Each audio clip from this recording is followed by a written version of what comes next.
My name is Sophie Turner. I'm 28 years old, and if I could go back and whisper one thing to my younger self, it would be this: love should not cost you your identity. But back then, I didn't know. Back then, I thought sacrifice was proof of devotion. I thought giving up pieces of myself meant I was building something unshakable with the man I loved. His name was Daniel Carter, and he was my entire world for 4 years. We met in college. He was a graphic design major with messy hair, ink-stained hands, and an imagination that never seemed to rest. He could sketch an entire city skyline on a napkin, turn a blank page into a story. People were drawn to him. He was charismatic, impulsive, and always chasing the next thrill. I was the opposite. I majored in software engineering, lived by structure, and found peace and order. While Daniel thrived in chaos, I thrived in routine. Somehow, our differences fit together like mismatched puzzle pieces. He made me loosen up, laugh in moments I'd usually overthink. I gave him stability, the ground beneath his wild leaps. After graduation, we moved into a small apartment in the city. It wasn't much. Thin walls, unreliable heat, secondhand furniture we found on Craigslist, but it was ours. Daniel picked out bright curtains and quirky lamps. I set up a work desk where I coded late into the night. We dreamed of a future together. At least I did. 2 years in, life shifted. Daniel's mom was diagnosed with cancer. The diagnosis shook him to the core. His father withdrew into silence. His sister avoided the heaviness. But Daniel, he just unraveled. Sleepless nights, panicked phone calls, a constant storm of fear. And me? I stepped in. I told him, "We'll get through this. You're not alone." We left our little apartment and moved back into his family's house to help. I started cooking for everyone, making grocery runs, managing bills, even driving his mom to chemo sessions 3 times a week. Daniel's father often sat slumped in his recliner, too tired to even sort through paperwork, so I quietly took it over. I was balancing everything: errands, caretaking, my own remote job, but I convinced myself it was worth it, that this was what love demanded. One night, I was up past midnight, finishing code reviews on my laptop. My back ached from hours of sitting, my head heavy, but I still got up to bring Daniel a cup of coffee. He was sprawled on the couch, sketching a new logo idea, music blaring from his headphones. When I set the mug down, he didn't even look up, just murmured, "Thanks, Ev." His eyes stayed glued to his phone afterward, thumb flicking over social media. That was when I first noticed. The notifications lighting up his screen, the faint smile tugging at his lips as he typed quickly. Later, I'd realized those messages weren't just random chats. They were Michael, his ex. At the time, I brushed it off. Daniel was stressed, I told myself. He needed distraction. I was being paranoid. But then the comparison started. Casual at first. Michael would have taken me on a road trip to clear my head. Or, Michael always said I had an eye for bold design. You think I should try that again? I'd force a smile, tell myself it was harmless. His way of coping. But every joke, every comparison, dug a little deeper. I was giving everything, my time, my energy, my career. When my company offered me a promotion that required relocating, I turned it down. Daniel begged me, "Please don't leave, Ev. I need you here. You're my rock." So I stayed. I thought love meant staying. Looking back, I see how blind I was. I remember one family dinner where he said, loud enough for everyone at the table to hear, "Sophie's so reliable, but sometimes I miss that spark, Michael always kept me guessing." His father gave an awkward laugh, his sister shifted uncomfortably, and I forced myself to keep chewing. Pretend it didn't sting. Pretend that being compared to a ghost from his past was just normal. Later that night, lying in bed, I stared at the ceiling and whispered to myself, "He's just stressed. Once his mom gets better, things will go back to the way they were." But deep down, I knew. Something was slipping through my fingers, and I didn't know how to stop it. When Daniel's mom finally went into remission, we hosted a backyard barbecue to celebrate. Balloons swayed in the warm breeze, kids ran around with sparklers, and for a moment, it felt like hope. I grilled burgers, helped his mom carry trays of food, smiled at relatives who thanked me for everything I'd done. But even then, Daniel was distant. His eyes flickered toward his phone every few minutes, his smile never quite reaching me. I remember catching my reflection in the sliding glass door that night. I looked tired, dark circles under my eyes, hair tied back hastily. I barely recognized the woman staring back. And in that reflection, a question rose inside me. Was I in love, or was I just someone's caretaker dressed up as a girlfriend? The night ended with laughter, clinking glasses, and a toast to new beginnings. But inside me, unease coiled tight. I didn't know it then, but that barbecue would be the stage for my downfall, the night where Daniel would rip away the illusions I'd clung to. For now, though, I just smiled, carried empty plates to the sink, and told myself that tomorrow would be brighter. Little did I know, the storm was already here. The night of the remission barbecue is scorched into my memory, not for the laughter or the celebration, but for the way my world quietly collapsed between the chatter and the clinking of glasses. Daniel's backyard was strung with fairy lights, soft yellow bulbs glowing against the twilight. Relatives mingled near the grill, kids darted across the lawn with sparklers. His mom, radiant in her survival, hugged everyone with tears in her eyes. For once I thought, maybe this is the turning point. Maybe now, after everything, Daniel and I can finally breathe. I wore a sundress I hadn't touched in months, hoping he'd notice. Hoping he'd remember the woman I was before the late nights, the sacrifices, the exhaustion. For the first hour, I busied myself with serving food, refilling drinks, keeping the party flowing. That's what I did best. Fill in the cracks, hold everything together. Daniel floated between groups, laughing too loudly, his phone never far from his hand. I kept telling myself, tonight is about his mom, not me, not us. Don't ruin it with doubts. But then, midway through the evening, he found me in the kitchen. The sound of laughter from outside drifted through the open window, mingling with the faint smell of barbecue smoke. I was stacking paper plates by the sink when Daniel's voice cut in. "Sophie, we need to talk." The tone stopped me cold, firm, sharp, the kind of tone people use when they've already decided something. I turned. He stood in the doorway, arms crossed, jaw tight. My chest tightened. "What is it?" He didn't hesitate. "This isn't working anymore." The words hung in the air, heavy and brutal. For a second, I thought I misheard. My heart thudded, drowning out the noise outside. "What do you mean?" Daniel's eyes didn't flinch. "Michael's back. We've been talking again." The name hit like a slap. Michael, the ghost that never left. "He understands me," Daniel continued, voice growing louder. "He challenges me, excites me. You!" His gaze swept over me like I was a disappointing report card. "You're safe, Sophie. Predictable. Boring." It was like the air was sucked out of the room. I gripped the edge of the counter just to steady myself. "After everything I've done, for you, for your family, this is what you think of me?" He shrugged, almost amused. "You were there, sure. You handled the routine stuff, the boring parts, bills, rides to the hospital, babysitting the family. But that's not passion. That's not living."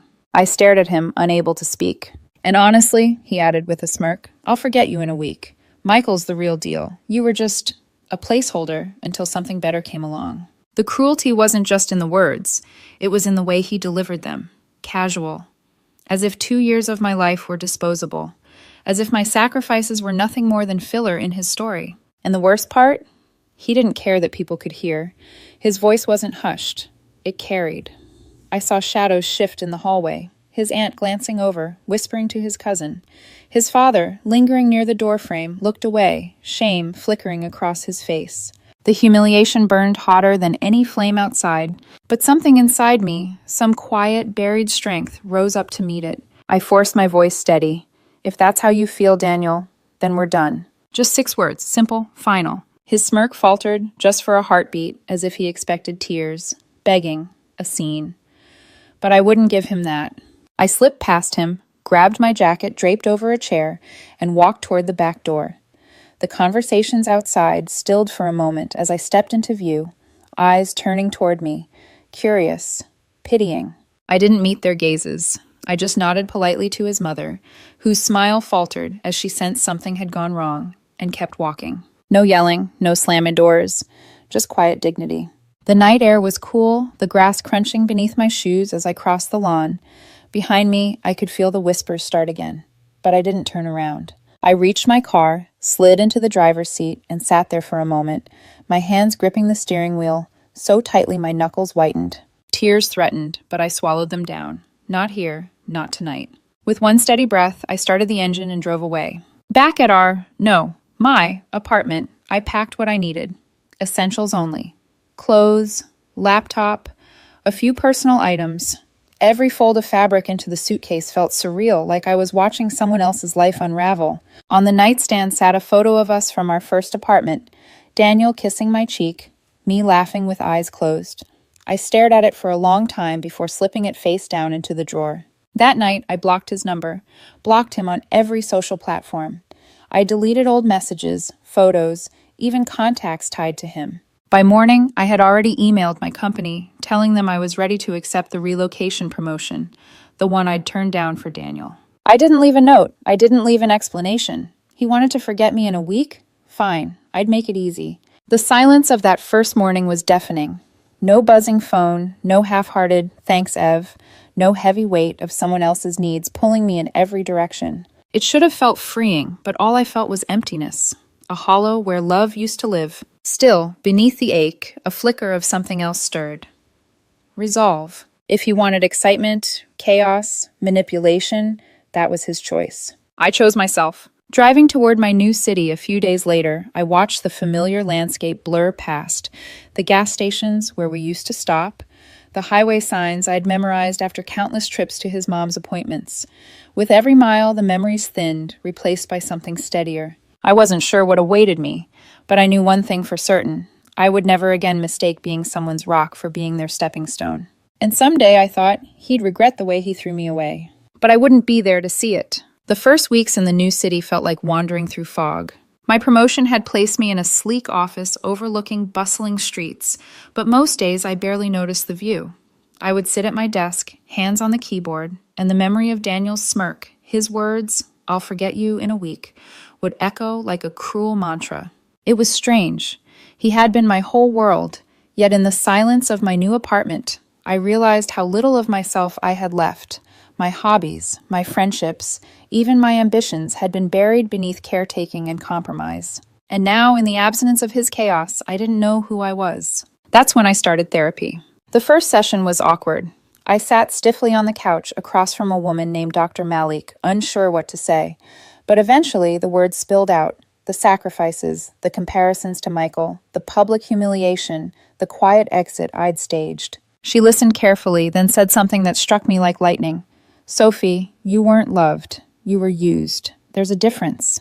Those words cracked something open. Week after week, I untangled the knots I'd ignored. I realized how long Daniel had been slipping away, how often I excused the red flags because I was too busy holding the family together. I began to see the truth. I hadn't lost a partner. I had freed myself from a parasite who drained me dry. Outside therapy, I poured myself into rebuilding. I joined a gym, not for aesthetics, but to feel strong again. The clank of weights, the burn in my muscles, reminded me that my body was mine, not just a vessel for service. On weekends, I hiked trails just outside the city, alone at first. I remember reaching the summit of one trail, lungs burning, sweat soaking my shirt, and staring at the horizon. The wind whipped through my hair, and for the first time in years, I felt alive. Not because of someone else, but because of me. Slowly, I stitched myself back together. Work became a sanctuary. My company trusted me with major projects, and for the first time, I wasn't tethered by someone else's needs. Late nights of coding felt different now, empowering instead of draining. Recognition followed, bonuses, invitations to lead teams. Sometimes during quiet moments, I'd catch myself smiling, a small private smile, proof that healing was working. Of course, the past had a way of clawing back. About 6 months after the breakup, a message from an old college friend appeared on my phone. "Ev, thought you should know. Daniel's life is falling apart." I froze, heart thudding. Against my better judgment, I read the details. Michael, the so-called upgrade, was married. His wife had discovered the affair. A confrontation exploded in a coffee shop, public and messy. Pictures even made it onto local social pages. Daniel cornered, Michael's furious wife shouting, customers gawking. It didn't stop there.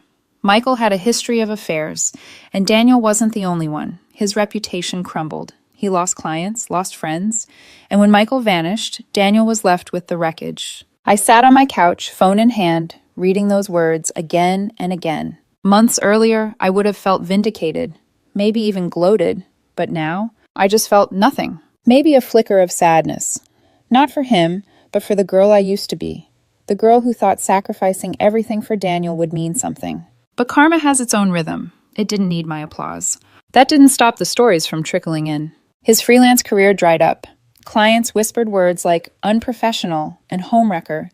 Friends who once laughed at his jokes about me quietly disappeared. Even his own mother, the woman I'd cared for, confronted him about the betrayal. Isolation wrapped around him. Meanwhile, my world was expanding. It was almost poetic. Then came the first message from Daniel himself. I recognized the number immediately, though I'd long since blocked it.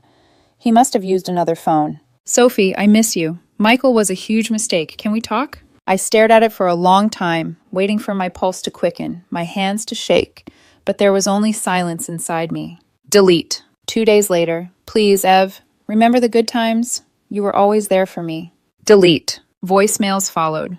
His voice cracked, begging, apologizing, twisting the narrative into something unrecognizable. But each time I let the silence answer. Oddly enough, his desperation didn't wound me, it freed me. Because every new message proved what therapy had taught me. Daniel hadn't changed. He was still the boy who needed someone to carry him, still the man who craved excitement until it scorched him.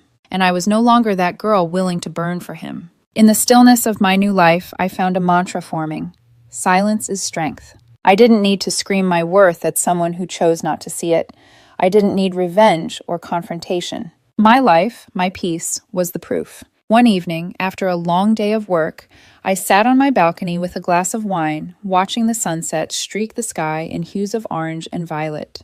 For the first time, I allowed myself to imagine a future that didn't revolve around heartbreak. Not survival, not sacrifice, but joy. Daniel's downfall was a story for gossip circles. My rise? That was the story I was writing for myself. And for the first time in years, I couldn't wait to see what happened next. The first text from Daniel had been easy to ignore. The second, easier still. But desperation has a way of multiplying. Within weeks, the quiet peace I had built was interrupted by calls from unknown numbers, voicemails filled with his voice, sometimes pleading, sometimes angry. Sophie, please, I was wrong. Michael wasn't who I thought he was. You're the one who always stood by me. Please give me another chance. Delete. A day later, you think you're better than me now, ignoring me? After everything we went through, you owe me at least a conversation. Delete. Every message was the same cycle. Apology, flattery, guilt trip, then fury. I recognized the pattern instantly. It was the same manipulation he used when we were together, just louder now, more desperate without my presence to absorb the blows. When silence didn't break me, he recruited others. First, his sister, Megan. My phone lit up with her number one evening as I cooked dinner. Against my better judgment, I answered. Sophie, this is ridiculous, she said, her voice sharp. Daniel's a wreck. You need to stop being petty and talk to him. He's been through so much. You were supposed to be his partner. I pressed the phone tighter against my ear, my knuckles white. His partner? Do you have any idea what he put me through? The comparisons? The betrayal? Megan scoffed. Everyone makes mistakes. You're being cold, heartless even. He needs you right now. After everything with Mom, you owe him that much. The hypocrisy made my blood boil. I remembered the nights I sat by their mother's side, holding her hand during chemo, while Megan was nowhere to be found. Yet here she was, demanding my loyalty to the brother who humiliated me. I hung up mid-sentence, blocked her number, and with that click, I felt something shift inside me. A boundary had been set. But it didn't end there. Mutual friends reached out too. Hey, Sophie, he regrets it. Don't be so harsh. She's crying every day. You ghosting her is cruel. You should at least let him explain. Each message felt less like concern and more like pressure, an attempt to rope me back into a story I had already left. For a moment, guilt flickered. Had I been too cold? Was I punishing him too harshly? Then I remembered the barbecue, the smirk, the words, I'll forget you in a week. And the guilt dissolved like smoke. Daniel didn't just want forgiveness, he wanted control again. The silence, my silence, was what unsettled him most. Because for once, I wasn't playing the role of caretaker, peacekeeper, or placeholder. I was gone. And in my absence, he was forced to face himself. But instead of growth, he reached for the only tool he knew, manipulation. And it was failing. By the 1-year mark, desperation turned into obsession. He must have found my new email through a professional contact because the messages began arriving at work. At first apologetic. Sophie, I'm sorry. I was confused. Michael manipulated me. I see now you were the only one who really loved me.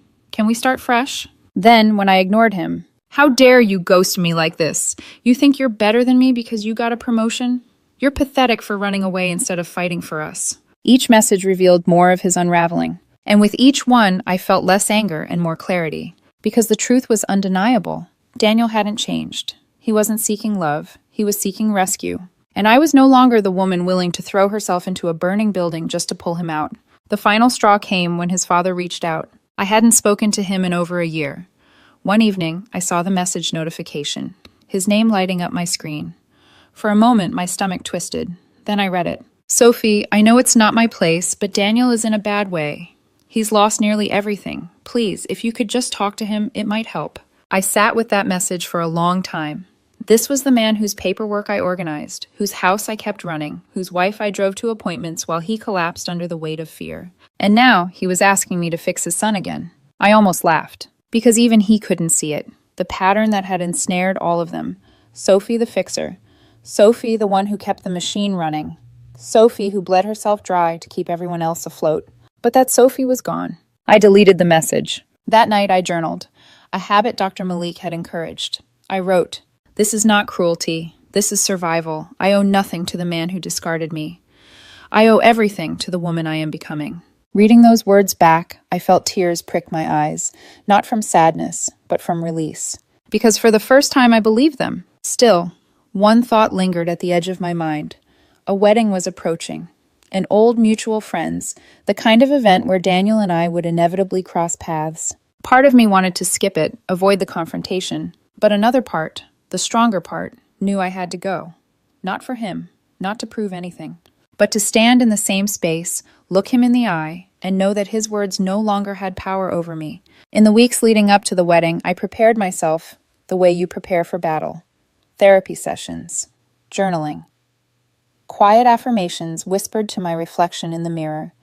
You are not a placeholder. You are the main event of your own life. The day before, I stood in front of my closet, choosing what to wear. My fingers brushed over the sundress I wore to that barbecue the night everything shattered. I almost laughed at the thought. No, that Sophie was gone. Instead, I chose a new dress. Bold, elegant, a symbol of the woman I had become. And as I zipped it up, I realized this wasn't about revenge. It was about reclaiming my story. The wedding would be the final act of a chapter I never wanted to write. And Daniel, whether he knew it or not, was about to witness just how far I'd risen without him. The wedding was held in a garden strung with lanterns, the kind of setting that looked plucked from a movie.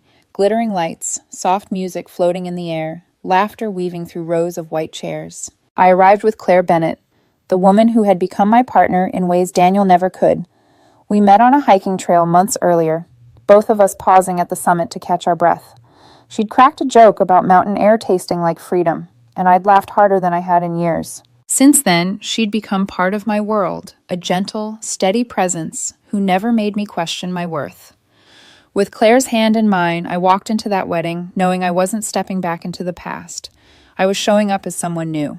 The moment I saw Daniel, I almost didn't recognize him. His once polished charm was dulled, his posture slouched. His suit hung loose, as though he'd lost weight he couldn't afford to lose.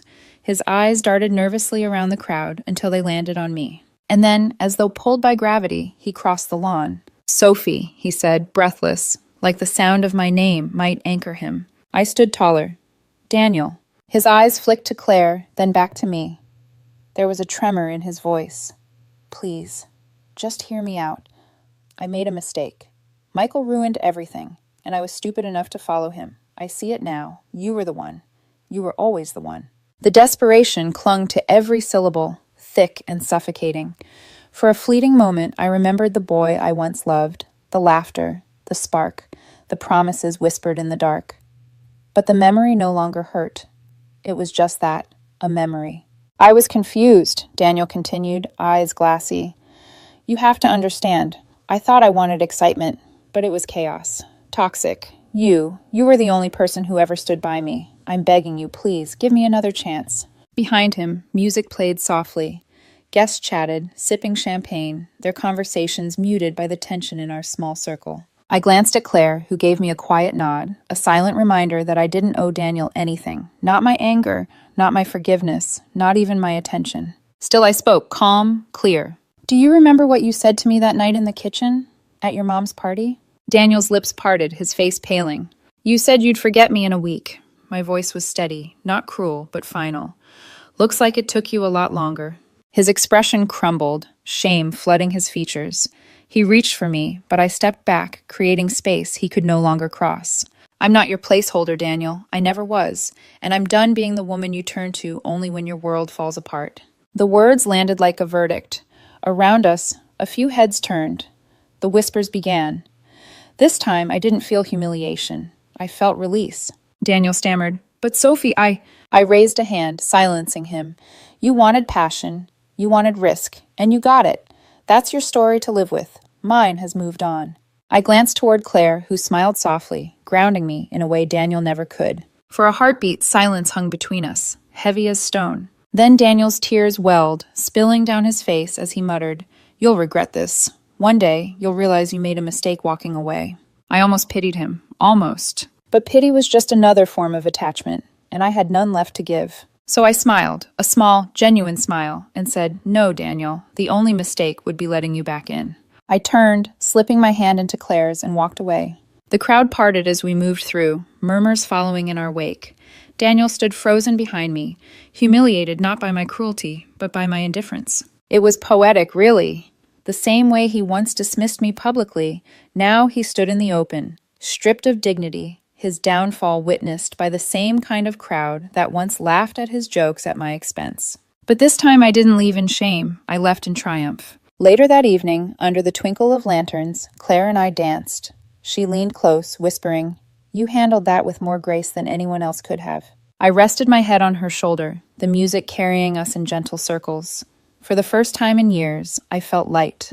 Because Daniel was no longer my story. He was a chapter I had closed. Weeks later, I received one final email from him, a rambling message about how he'd lost his last client, how friends had abandoned him, how he didn't recognize his own reflection anymore. I didn't reply. I didn't even finish reading. Instead, I opened my journal and wrote, "He was right about one thing. He did forget me. Not in a week, but eventually, because the Sophie he knew, the Sophie who sacrificed, who settled, who endured, no longer exists. When I think of him now, I don't feel bitterness. I feel gratitude, because Daniel taught me what love should never be. He taught me that loyalty without respect is just servitude. That sacrifice without reciprocity is a slow form of self-erasure. And most importantly, he taught me that sometimes the greatest revenge isn't anger or revenge at all, it's peace. So if you're listening to this, if you've ever been told you're safe, boring, or replaceable, remember this. You are not someone's placeholder. You are not the boring option. You are the foundation, the constant, the main event of your own life. And when someone throws that away, don't waste your energy